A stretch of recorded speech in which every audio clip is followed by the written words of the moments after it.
Amid the ongoing invasion of Ukraine, rights groups and observers say Russia is using cluster bombs, a charge that Moscow has denied. If confirmed, deployment of this weapon, especially in crowded civilian areas, would usher in new humanitarian concerns in the conflict. Cluster bombs essentially kill indiscriminately and endanger civilians long after their use. From Syria to Yemen, Afghanistan and Southeast Asia, unexploded ordnance from cluster bombs continues to kill and maim people years or even decades after the ammunitions were fired. Though many countries have joined a global convention limiting their use, cluster bombs are still used in conflict zones around the world. Let's take a look at the weapon in details and why its use sparks concern. So what exactly is a cluster bomb?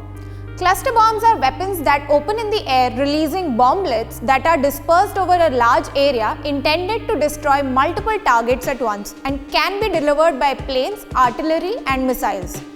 Beyond the initial harm caused, these bomblets have a high rate of failure to explode, leaving swathes of land dotted with ammunition that could explode later. Return to normal life in those areas becomes hazardous, particularly in heavily populated areas. Some formerly war-torn countries have spent years trying to clear unexploded cluster bombs. Now let's take a look at where all have they been used. Syrian government troops have often used cluster bombs supplied by Russia, frequently hitting civilian targets and infrastructure. Israel has used cluster bombs in civilian areas in South Lebanon, including during the 1982 invasion that saw Israeli troops reach the capital Beirut. Saudi-led coalition in Yemen has been criticized for its use of cluster bombs in the war with the Iran-backed Houthi rebels that has ravaged the southern Arabian country.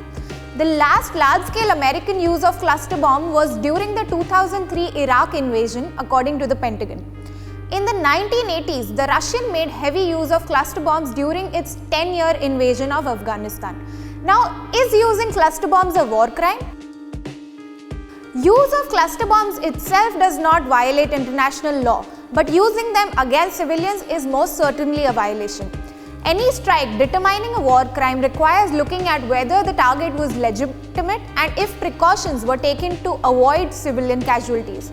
A convention banning the use of cluster bombs has been joined by more than 120 countries who agree not to use, produce, transfer or stockpile the weapon and to clear them after they've been used.